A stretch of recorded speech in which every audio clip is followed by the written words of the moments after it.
Bom, acho que então vamos fechar os olhos um pouquinho, né? Respirar fundo, sentir essa atmosfera de paz e de luz que nos envolve. Agradecer a Jesus, aos nossos mentores, pela oportunidade de podermos estar aqui, escutando um pouco dos seus ensinamentos, procurando pensar um pouquinho sobre eles e, principalmente, ter vontade de nos comprometer em seguir as suas pegadas. Que a paz e a luz envolva todos nós e que nós possamos aquecer os nossos corações e, com muito amor, pensar em todos aqueles que estejam necessitando nessa noite fria, da força, da coragem, do calor do amor a envolvê-los. Que a paz esteja conosco hoje e sempre. E assim damos por aberta então a palestra de hoje. Que assim seja. Bom, o tema de hoje é amar ao próximo como a si mesmo, né? Um tema bastante interessante, porque durante algum tempo eu fiquei pensando que amar ao próximo como a si mesmo, mas se a gente se amar primeiro do que amar os outros, etc., isso não é egoísmo, né? E aí, com o tempo, a gente vai aprendendo um pouquinho mais, vai amadurecendo e a gente vai percebendo que não.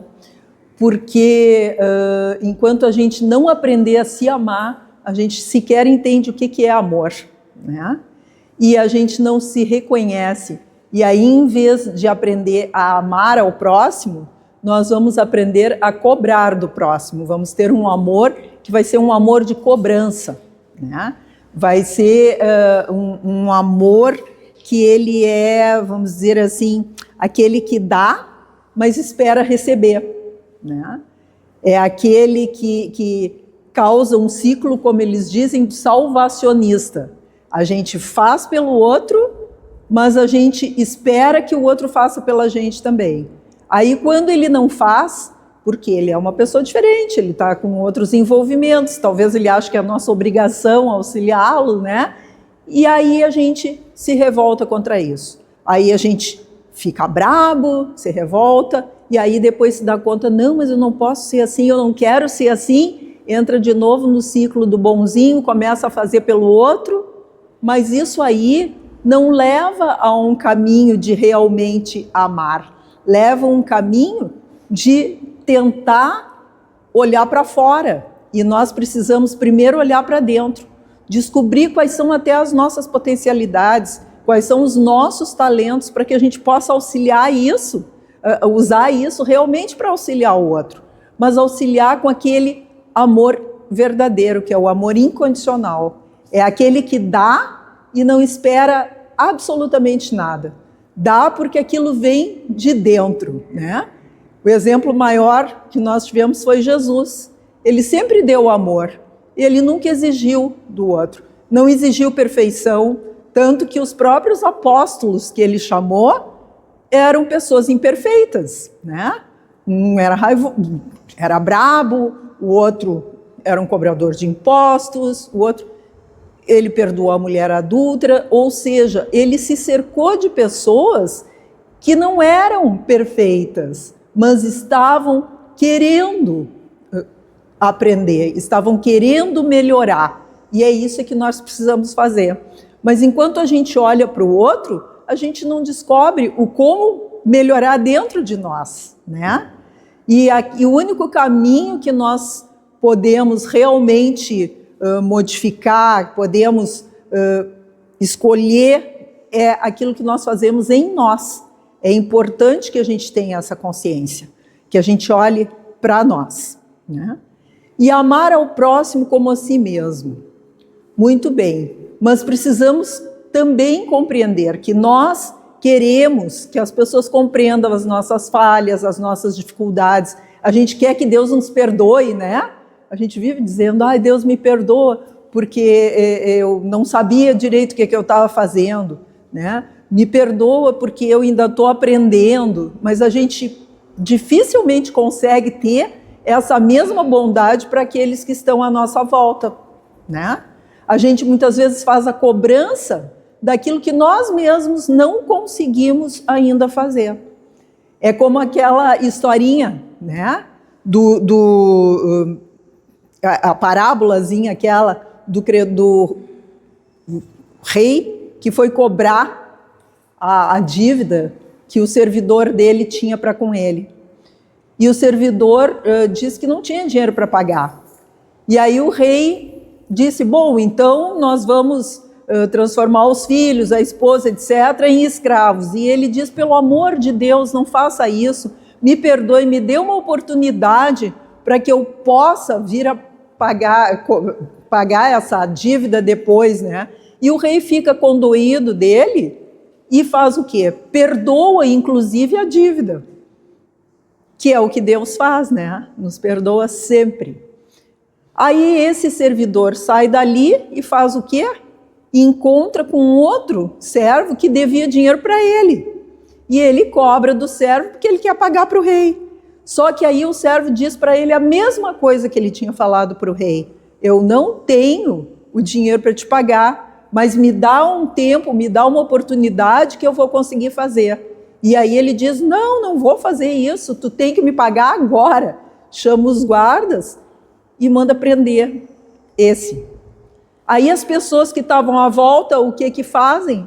Ficam revoltadas, né? Por quê? Porque o rei teve misericórdia com ele, mas ele não soube fazer com o outro a mesma coisa que tinha sido feito para ele.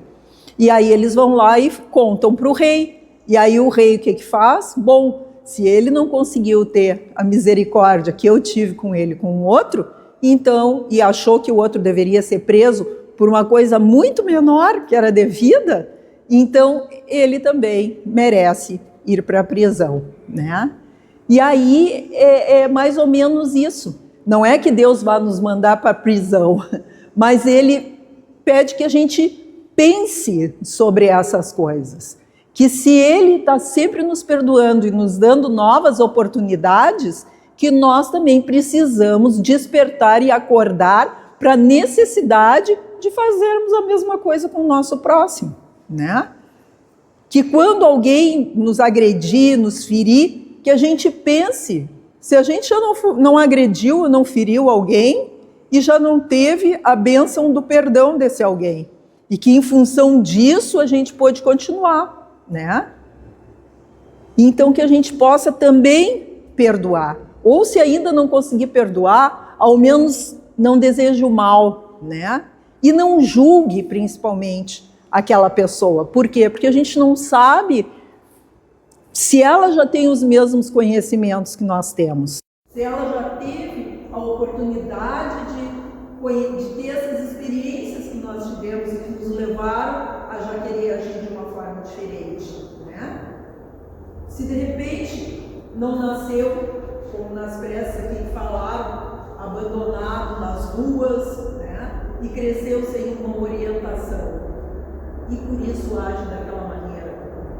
Cresceu sem nunca ter escutado falar sobre Deus, ou sobre perdão, ou sobre nada dessas coisas. Então, como que nós podemos julgá-lo? Não podemos. Não podemos nunca esquecer que se hoje a gente pode estar sentados aqui, é porque um dia alguém nos deu a mão, né? Para que a gente saísse lá dos abismos, onde nós já habitamos, por já termos tido condutas semelhantes a essas que muitas vezes a gente está condenando no dia de hoje, né? Então que a gente não faça isso, mas que a gente procure olhar para nós, o que eu preciso modificar em mim, né? Para que eu me torne uma pessoa melhor e para que eu auxilie que esse mundo se torne também melhor, né? Quem eu posso auxiliar? O que eu posso fazer? E hoje o nosso irmãozinho aqui, é Wagner, eu acho o nome dele, né?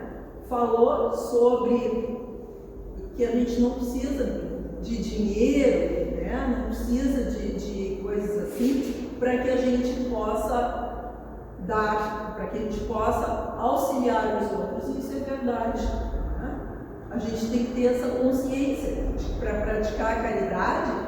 A gente não precisa só do dinheiro, não é só a esmola física, Muitas vezes essa é importante, vai ajudar a tirar a fome do outro, mas é como ele falou, às vezes é um abraço, a palavra, e às vezes não precisa nem nada disso, é a oração que se faça por essa pessoa, ou por essa criatura, ou por essa situação, que vai auxiliar a melhorar aquilo.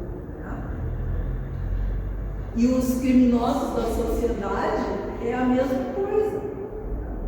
Também nós não temos como julgá-los, porque só Deus tem essa possibilidade. Por quê? Porque Ele enxerga amplamente as coisas. A gente enxerga um pedacinho. Né?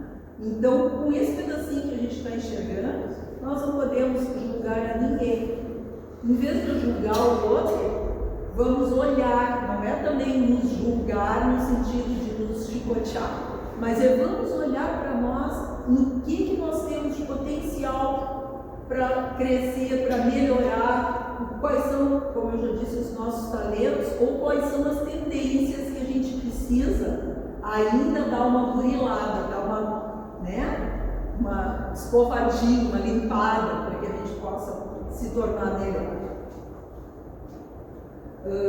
A caridade, na realidade, ela é o oposto do egoísmo. O egoísmo é uma chaga, vamos dizer assim, para toda a humanidade, porque o egoísta é aquele que olha só para si, mas não olha para si nesse sentido de autoconhecimento, de buscar o ser verdadeiro. Ele olha para si no sentido do que eu quero, né? No sentido de ter e não de ser. E nós estamos aqui tentando aprender a ser melhores, ser mais caridosos, ser mais bondosos, amorosos.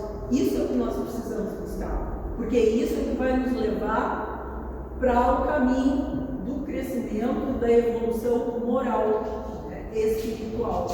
Agora, o ter, que é o do egoísta, é aquele que quer só para si, no sentido de que se para ele está bom, não importa o que está acontecendo com os outros.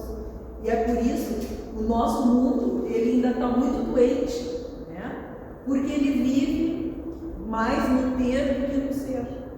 E aí é por isso que a gente vê tantas coisas ruins acontecendo, porque as pessoas elas não pensam umas nas outras, elas querem só para si, né? E aí, se aquilo é bom para mim, não me interessa se para o outro é ou não é. E aí às vezes o outro sofre por uma coisa que não precisava. Então é isso, nós precisamos aprender a ser. O ter, que bom, se a gente nessa vida está tendo a oportunidade de ter educação, está tendo a oportunidade de, sei lá, ter dinheiro mesmo, está tendo a oportunidade de ter uma família. Quantas pessoas não têm, né? Que bom, mas que então a gente possa valorizar isso no serviço, no bem. Porque eu já disse, fora da caridade não há salvação, né? E a caridade ela precisa também ser alavancada com a fé. O que é fé? Fé é acreditar em alguma coisa, né? Aqui é acreditar em Deus, acreditar nesse poder maior, nessa força que nos auxilia e que nos sustenta e que nos mostra que Ele não está lá longe, afastado de nós, Ele está aqui dentro do nosso próprio coração, né? É essa força que nos estimula a nos melhorar. Então, assim, é isso que nós precisamos buscar, é essa caridade alavancada pela fé. E aí aqui, eu até me lembrei quando eu estava montando a palestra, de quando? 300 mil anos atrás, quase no tempo do Matusalém, quando eu ainda era jovem, né? na evangelização, a gente tinha um grupo, e aí a gente tinha aquela vila planetária, né? Que era muito pobre ali na Ipiranga, com esgoto correndo ali, e aquilo ali era perto da sociedade que a gente ia, e com aquela força da juventude, a gente quer ajudar, vamos começar a fazer um mutirão, vamos bater nas casas, vamos pegar alimentos, né, para a gente poder fazer alguma coisa para ajudar aquelas pessoas. E aí a gente montou um grupo e a gente estava conseguindo, assim, mensalmente, para umas 10 famílias, a gente estava conseguindo auxiliar. Chegou um mês, já estava assim, quase na data que a gente fazia isso e a gente não tinha quase nada. E aí começou a bater aquele desespero, né? Mas aí alguém falou assim, gente, nós temos que ter fé. A gente está procurando agir em nome de Deus. Nós vamos confiar, isso vai aparecer. Eu confesso que a minha fé não era assim tão forte, eu ainda fiquei, não vai aparecer, mas com um pezinho meio assim, né? Assim, eu acho que na semana que a gente ia fazer o negócio, não lembro se Lions, Rotary, alguma coisa assim, tinha uma das pessoas que frequentava lá, que era dessa coisa, eles tinham feito, arrecadaram lá, fizeram uma festa, não sei o que, e arrecadaram um monte de alimentos, eles não sabiam para quem dar, e levaram para lá. E exatamente o que a gente precisava para poder fazer aquela ação chegou. Né? A partir dali a minha fé começou a ficar um pouco mais forte, né? Porque realmente a gente viu que a gente tem que confiar que existe uma força maior, a gente só tem que se ligar nela, né? Porque é que nem aquilo, às vezes o trem está passando, ele para e espera a gente subir, se a gente não sobe, ele vai embora, né?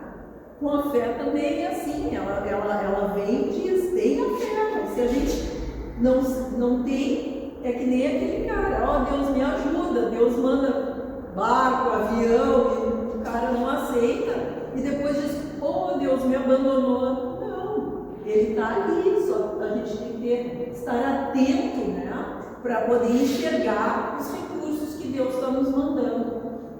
Isso aí é trabalhar a caridade com fé, isso aí é aprender a amar ao próximo como a si mesmo, né?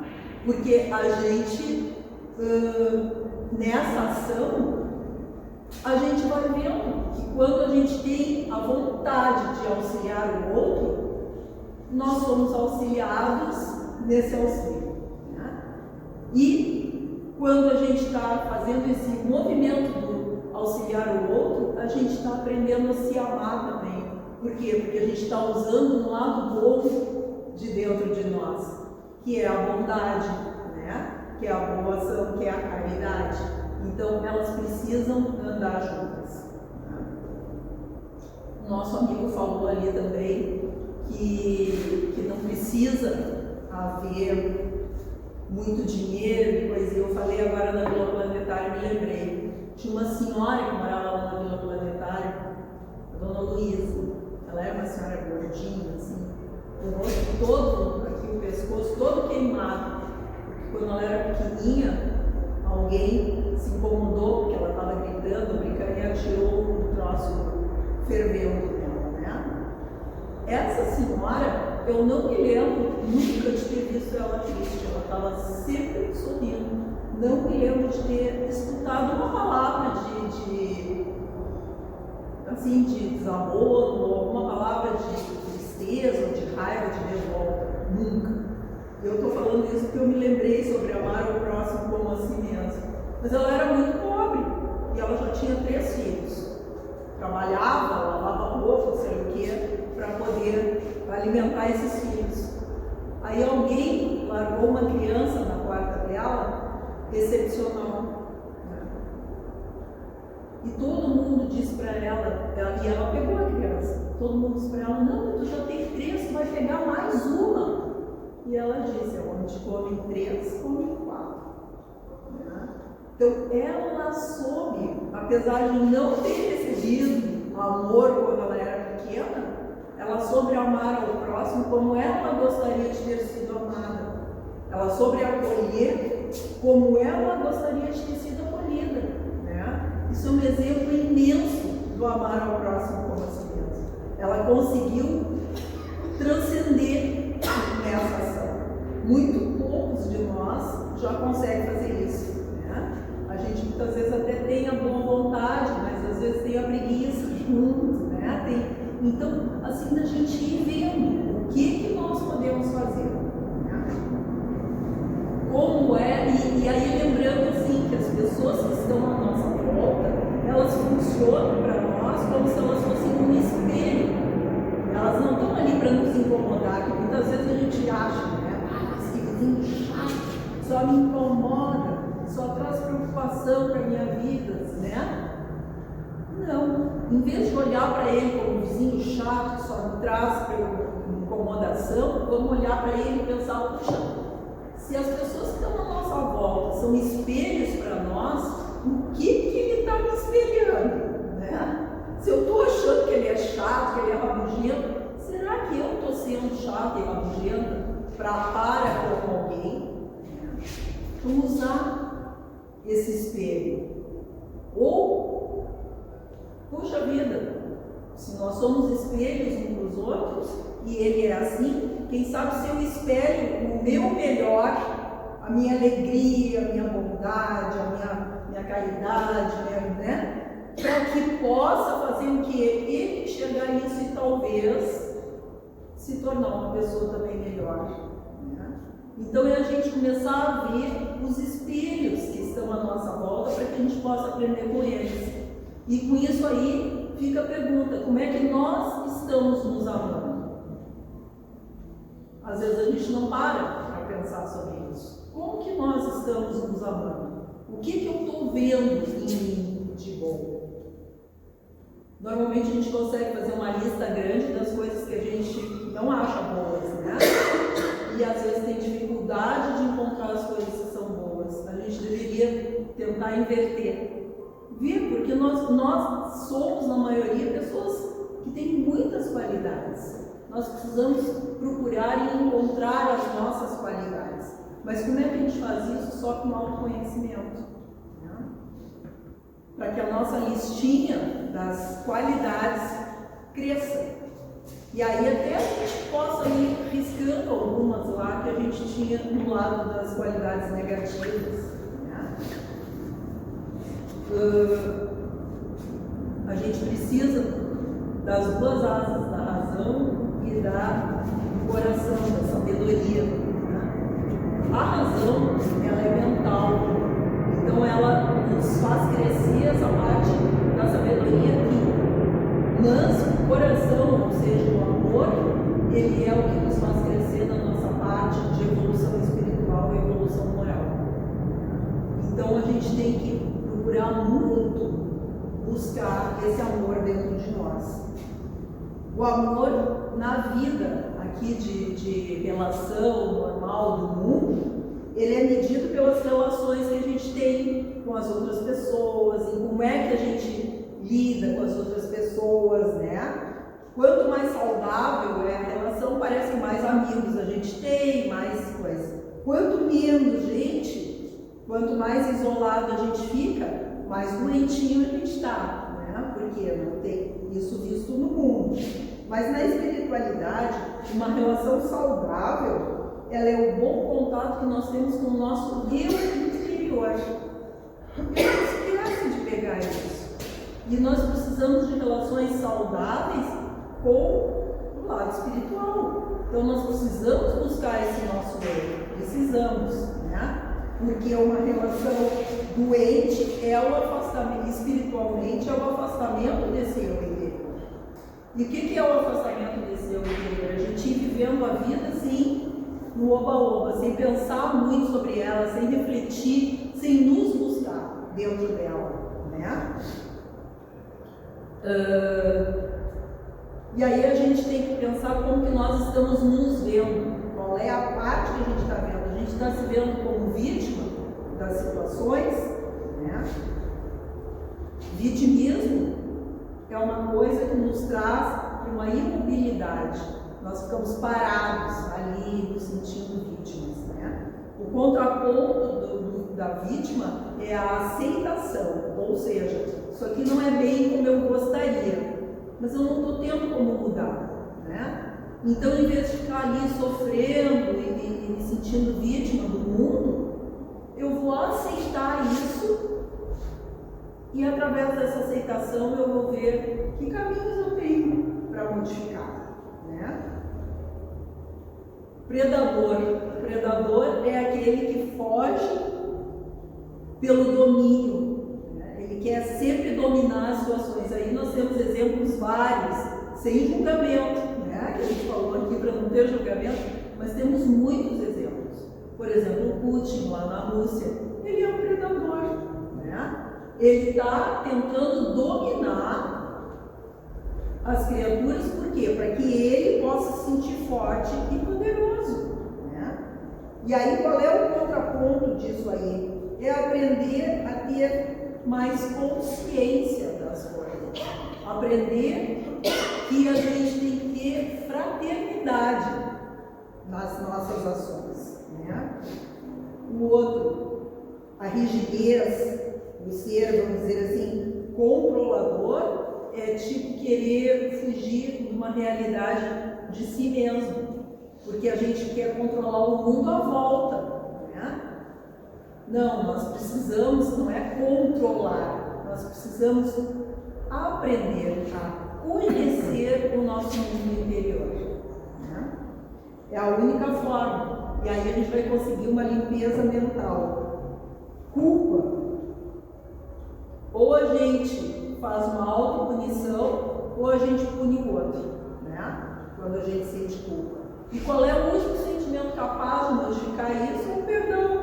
O perdão para o outro, porque, paciência, deixa que quem conhece mais depois resolve essa situação, né? Eu vou adiante. Ou então, se é autopunição, também vai nos fazer entrar no papel de ficar parado, estacionado, empedrado ali.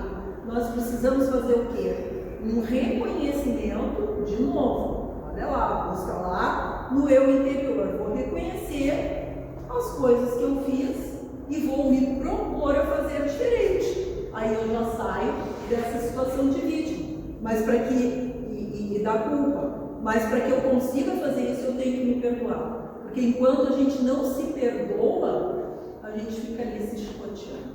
Então o perdão é a base de tudo, né? Se a gente for olhar, o perdão, ele a gente tem que passar por ele para chegar no amor.